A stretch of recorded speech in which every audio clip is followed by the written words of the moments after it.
Welcome to Democracy Now!, democracynow.org, The War and Peace Report. I'm Amy Goodman. Protests against police brutality erupted across the United States over the weekend, with tens of thousands of people taking to the streets and blocking roads, bridges, highways, and cities, including Chicago, Atlanta, Baton Rouge, St. Paul, Los Angeles, Phoenix, Rochester, and New York. More than 300 people were arrested nationwide, including more than 160 in Baton Rouge, where two white police officers killed Alton Sterling last Tuesday morning, an African-American father of 5. Multiple videos of the killing show police officers had Sterling pinned to the ground before shooting him multiple times. Among those arrested in Baton Rouge was Black Lives Matter activist DeRay McKesson, who ran for mayor in Baltimore. He was held for 17 hours. In Minnesota, where on Wednesday African-American man Philando Castile was killed by police, more than 100 people were arrested Saturday night on Interstate 94 during a standoff with police, during which officers in riot gear threw smoke bombs and pepper spray, while some protesters threw Molotov cocktails and rocks at the officers. More than 20 police officers were injured. Philando Castile was killed during a traffic stop for a broken taillight. The aftermath of his death was live-streamed on Facebook by his girlfriend, Diamond Lavish Reynolds, in an extraordinary video in which she is sitting next to him, still in the car, while she narrates his killing, with the police pointing a gun at her and her 4-year-old daughter as her boyfriend lay dying next to her. Philando Castile had been pulled over at least 52 times by police in recent years, receiving $6,588 in fines, although more than half of his violations were later dismissed, a record which many decried as an example of racial targeting. Throughout the weekend, solidarity protests also erupted in Phoenix, Arizona, where police pepper-sprayed a crowd of more than 1,000 protesters. In Memphis, Tennessee, where hundreds shut down the Interstate 40 bridge, in Rochester, New York, where 74 people were arrested, and in Chicago, where protesters blocked traffic by forming a peace sign with their bodies. In cities across the country, the police deployed military-style vehicles, smoke bombs, tear gas to attempt to suppress the uprisings. The heavily militarized response to the protests was encapsulated by a photograph which has since gone viral of a tall black woman in a dress standing gracefully in front of two police officers in full riot gear who appeared to be running towards her. The photo was shot by New Orleans photographer Jonathan Bachman. It's reported the woman was later arrested. During a protest in Atlanta, where activists have been marching for 4 straight nights, one of the protesters spoke out.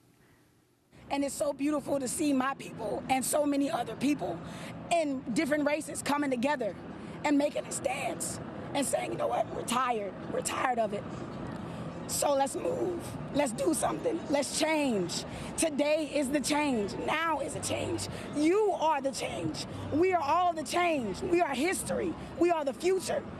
So what are you going to do about it? In response to the uprisings, 3 countries have issued travel warnings for the United States, including the majority black Caribbean nation, the Bahamas, which warned, quote, "In particular, young males are asked to exercise extreme caution in affected cities and their interactions with the police. Do not be confrontational and cooperate." Bahrain and the United Arab Emirates also issued travel warnings. Meanwhile, in New York, protests erupted after a new video has surfaced in the case of the fatal off-duty police shooting of an unarmed Brooklyn man on the 4th of July. Delron Small was driving with his girlfriend and 3 children through East New York when he and off-duty police officer Wayne Isaacs had a confrontation while driving. The police initially claimed Small got out of his car and punched Officer Isaacs in the face. But now a grainy black and white surveillance video of the intersection that was just released shows Small approaching Isaac's car. Isaacs then opens fire within a second. Small stumbles away and collapses on the street between 2 parked cars. Isaacs then gets out of his car, appears to tuck his gun into his waistband, surveil the scene, then walk away. On Saturday, more than a dozen people were arrested during a march against police brutality. Activists blocked traffic across Manhattan, including on the FDR Drive. We'll have more on the Delron Small case after headlines.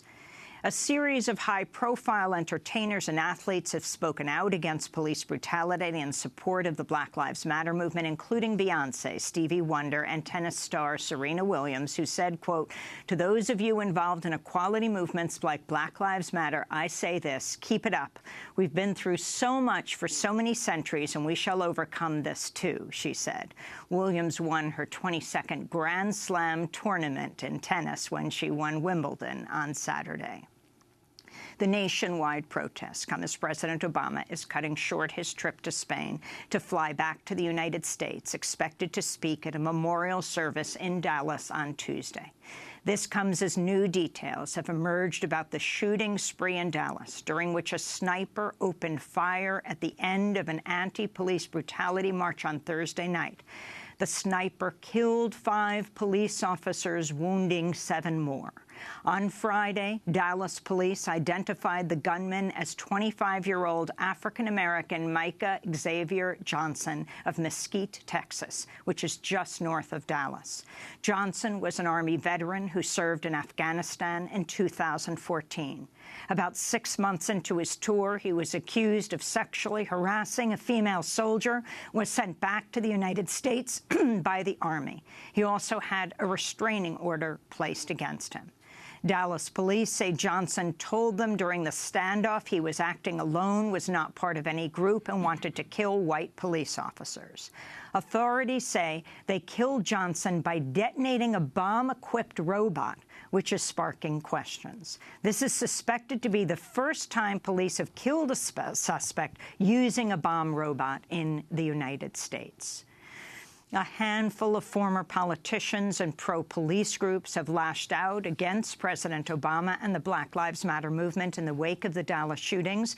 On Friday, the head of the National Association of Police Organizations, William Johnson, accused the Obama administration of waging a, quote, war on cops, unquote. This comes despite the fact fewer police officers have been killed on average under President Obama's presidency than the average number killed annually under Presidents George W. Bush, Bill Clinton, George H.W. Bush, Ronald Reagan, and Gerald Ford. In fact, the safest 2 years for police officers in the United States over the last century were during the Obama presidency, the years 2013 and 2015, which also coincided with the rise of the Black Lives Matter movement. Meanwhile, former New York City Mayor Rudolph Giuliani issued a tirade against the Black Lives Matter movement while speaking on CBS's Face the Nation. When you say Black Lives Matter, that's inherently racist. Well, I think their Black Lives Matter, White Lives Matter, Asian Lives Matter, Hispanic Lives Matter. That's anti-American and it's racist. Well, of course Black Lives matter, and they matter greatly. But when you focus in on 1% of less than 1% of the murder that's going on in America, and you make it a national thing, and all of you in the media make it much bigger than the black kid who's getting killed in Chicago every 14 hours, you create a disproportion. The police understand it, and it puts a target on their back. Every cop in America will tell you that if you ask them. That was former New York City Mayor Rudolph Giuliani. During another part of the interview, he falsely claimed a New York City police officer who killed Amadou Diallo in 1999 was sitting in jail for 25 years. In fact, all 4 officers charged in Diallo's death were acquitted. In news from the campaign trail, Vermont Senator and Democratic presidential candidate Bernie Sanders has announced he will join his rival, former Secretary of State Hillary Clinton, for a campaign event in Portsmouth, New Hampshire, Tuesday, where he's expected to issue a formal endorsement of Hillary Clinton.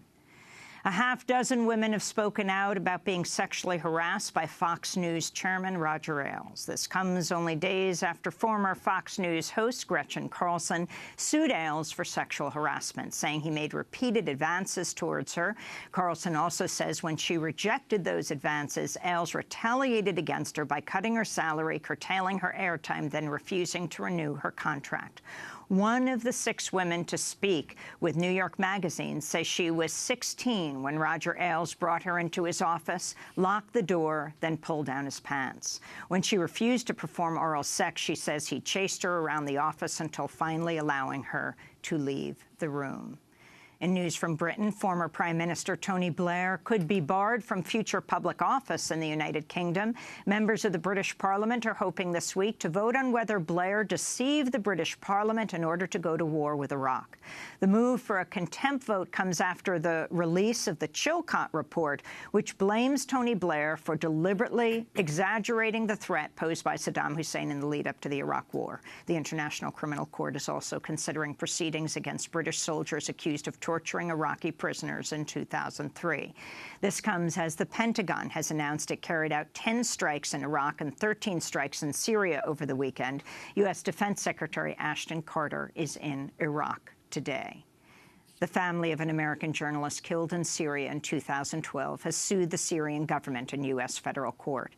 Sunday Times reporter Marie Colvin died after a direct airstrike on a building where she was staying with other journalists. Her family says the attack deliberately targeted Colvin hours after she had broadcast live from the building on CNN and spoke of indiscriminate shelling by the Assad regime in the opposition-held city of Homs. The Committee to Protect Journalists says 96 journalists have been killed in Syria since 2011. The majority are Syrian. In news from South Sudan, fighting has intensified in the capital, Juba. Fighting began last week as efforts to implement a peace agreement between the country's two main factions failed. At least 2 United Nations peacekeepers were killed Sunday evening, and an estimated 200 people have been killed since last week. In Cambodia, thousands are mourning the killing of political commentator Kem Lay. He was shot and killed at point-blank range Sunday while drinking a cup of coffee at a gas station. He was the founder of the Grassroots Democracy Party and a sharp critic of the country's ruling Cambodian People's Party, which is facing mounting opposition in the lead-up to the local and national elections in 2017 and 18. And the Pulitzer Prize-winning journalist, whose work inspired the Killing Fields, has died at the age of 82. Newsday and New York Times reporter Sidney Schamberg helped create awareness of the genocide taking place in Cambodia in the 70s and 80s under the Khmer Rouge following the secret U.S. bombing campaign in Cambodia during the Vietnam War. This is Schamberg speaking with the Daily Mail in 1991. It's important to continue development aid. Without it, the country just isn't going to grow out of this hell that they've been in for 30 years. And since the United States has some significant measure of responsibility for that hell, having initiated, in one sense, the war in Cambodia, and then having supported the Khmer Rouge afterward in the 80s for the sole purpose of keeping the Vietnamese out of power. It was sort of a Cold War policy. We owe the Cambodians this continued development aid, even though we have no great security interest or economic interest. That was Sidney Schamberg speaking to the Daily Mail. He has just died. To see his interview on Democracy Now!, go to democracynow.org. And those are some of the headlines. This is Democracy Now!, democracynow.org, The War and Peace Report. I'm Amy Goodman.